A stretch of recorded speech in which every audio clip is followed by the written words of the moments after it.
Anyways, another instance, if we could shift to another instance of child sacrifice.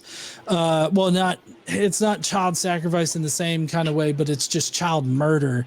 You've got Numbers 31 verses 17 to 18, where God has the Israelites kill every person, man, woman, and child, except for the virgin girls, and has the Israelites force those virgin girls into sexual slavery. Now, there's the murder of the innocents in that don't make a lot of sense if God is the moral lawgiver of everything. And there's also the forcing of child sex slavery that also kind of invalidates God as a moral lawgiver. So, taking the case of the Midianites, there's a lot of argument about that. If we're going to function in the young earth creationist spectrum here, we don't really know what the Midianites were. Some young earth creationists would even contend that the Midianites weren't human. That they were sort of descendants of these other fallen beings. Because there's this whole thing in the apocryphal Book of Enoch, about let's just go ahead and assume that they were not alien babies. Well, I'm not comfortable, taking that assumption with what they were, because, I'd like to see, more evidence about what that is. We do have these sorts of things here, but I would talk about, if we're going into something like the Book of Enoch, which the Ethiopian Orthodox Tewahedo takes as canon, we would have just cause to believe that these could have been a race of demons, quite frankly. And so driving them out would have obviously been the correct thing to do. We know that in the modern context too, that a whole my wife brings up an interesting point here. If these Midianites were demons, why did the Israelites keep the young virgin demons? Well, we know propagate with. Well, actually, we have this being quite a common theme, because in Genesis we know that the demons, the fallen angels, copulated with humans, anyways. So that's just what we have to take. Why would God order the Israelites to fuck demons? Well, they already had, and so I'm not really, I can't necessarily. That's not an explanation for why God would order his people to fuck demons. No, it's not. I'm completely content saying that, but we also have to look at what is the fruit born from Christianity. What is the fruit born from Christianity? What has happened in Christian civilizations? I don't think that matters at this point. Well, it does actually, because Christian civilizations have produced the best. We're talking about Numbers 31. Yeah. We're talking about what God specifically ordered, and the Midianites. As far as the text goes, there's no mention of demons or demonics or anything like that for the Midianites. The Midianites. No, there isn't. But we know that demons existed on the earth at that time. We know. No, we do not know that. Yes, we do. No, well, if we're taking it from the biblical perspective, we absolutely do. Of course, demons did not exist at this point in time in the Bible. No, that's not true. Demons have existed throughout all of history in the Bible. But I would also say that we can judge Christian civilization, and we can judge Judaic civilization, this Judeo-Christian history, based on the civilizations that it produced. And if, you'd have a much sounder argument if these civilizations that were produced were these, horrible, monstrous civilizations that sacrifice children all the time. But we look at the Western judicial system and the legal canon produced around it, and we have the basis for justice and all those things that have existed around the world. We have here that is developed from the Christian tradition, the most fair legal system that has ever existed. Why would Christianity, if Christianity was defined, why is an entire organization dedicated to freeing wrongly convicted people if this is the best judicial system out there? Well, I'd ask the Uyghurs. I'd ask about their trials, because, I'm not saying our legal system's perfect. What I'm telling you is that Christian civilization has produced the most superb iteration of civilization to ever exist. Everything about America is antithetical to the Bible. As far as like the government goes, it's antithetical to the stuff listed out in the Bible. Yes, every single part of the that's a very weak argument. No, it's not. Yes, it is, because the founders, the framers. But listen, I'm talking. The every single part of the Constitution and the Bill of Rights are antithetical to the Bible. You can't get around that. Free speech antithetical to the concepts contained in the Bible. Freedom of the press, antithetical to the concepts contained in the Bible. Freedom of religion, antithetical, and this is just the First Amendment to the Constitution, antithetical to the Bible and everything contained within it. You know what is the number one thing in the Old Testament that God persecuted his own people for? Is the worship of demons, obviously. The worship of other gods. Demons. Chemosh, demons. Baal, gods.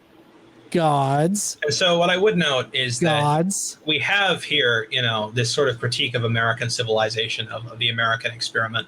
I would note that our founding document does begin with all humans are endowed by their creator. I'm not sure who that is in this context. I can presume it's the Christian God, to the rights of life, liberty, and the pursuit of happiness. That is definitely in Genesis. In Genesis, we have the fact that the breath of life is in all humans. We have the fact that humans are made in the image of God. That's not a fact. Yes, it is. No, it's not. Now I'm speaking. I try not to interrupt you. Grant me the same courtesy. We have this fact. We have this fact that humans are created in the image of God. And this is what allows us to have these inalienable rights of life, liberty, and the pursuit of happiness. America has not been great at implementing these things throughout its history, but it is within the founding document. If that were true, if that's based on God and all this other shit, like in Christianity, then slavery wouldn't have happened. If it was truly part of like this whole Christian thought, this modern idea of the pursuit of life, liberty, and happiness, then there should have been no slavery at the start. We can point out that a theocracy was one of the first countries to outlaw slavery. I mean, you have to remember that the only two. I mean, look at the United Kingdom. The United Kingdom, was a theocracy back then. I mean, you have the head of the church being the head of state. Iran is the only country that currently still does the same thing. You have England being the first Western country based on their Anglican law code, declaring that slavery is not something that can happen there. We have in the North, by the way, it was the radical Christians that were supporting abolition the whole time. It was the Methodists. It was William Lloyd Garrison. It was Nat Turner, who was a preacher, who were all saying that the institution of slavery was sinful and that its propagators were workers of iniquity and workers of the devil. It was people who promoted religious tolerance, by the way, and who promoted this sort of whatever, like Jefferson Davis, by the way. Jefferson Davis wrote that the New Englanders who were yelling all about slavery were, just re-engaging in their old puritanical witch hunt activities. You have these people who are not on the side of including God in civil law, defending and propagating slavery. You have the theologians that are defending slavery only by referring to a vague passage where it says beasts of the field, and they say, well, that must be the slaves, or this vague interpolation about Ham.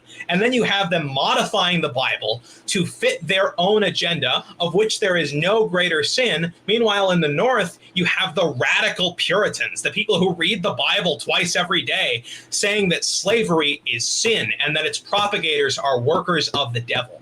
How does that make sense in your formulation? And I would say that the people that were part of the abolition movement, regardless of whoever's interpretation of the Bible or whatnot, they at their core were anti-slavery.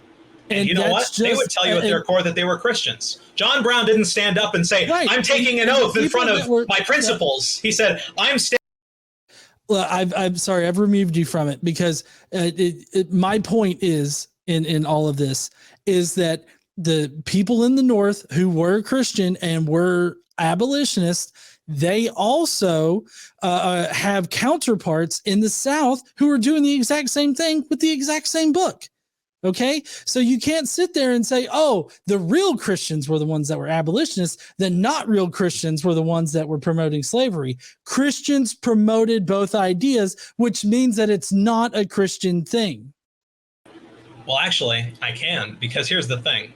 It is a great sin in the Bible to modify the words of God.